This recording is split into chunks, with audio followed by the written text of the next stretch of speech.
પતિએ પત્નીની હત્યા કરી મોરબીના નીટ મુદ્દે જવાબ આપવા એનટીએને કોર્ટનો આદેશ સમગ્ર મામલે આગામી સમયમાં સુનાવણી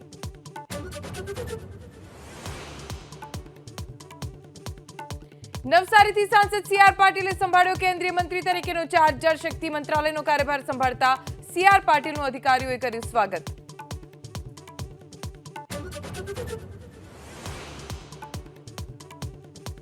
પેટા ચૂંટણીમાં વિજેતા થયેલા અર્જુન મોઢવાડિયા સહિત 5 ધારાસભ્યોએ લીધા શપથ વિધાનસભા અધ્યક્ષ શંકર ચૌધરીએ લેવડાવ્યા શપથ મુખ્યમંત્રીએ પાઠવી શુભેચ્છા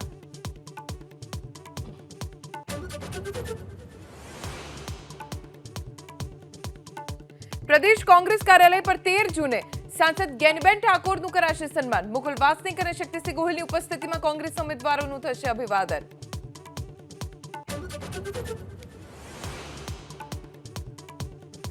વડોદરામાં માણેજામાં મકાનનો સ્લેબ તૂટતા 3 ઇજાગ્રસ્ત ઘટના સીસીટીવીમાં કેદ રહીશોનો બિલ્ડર સામે રોષ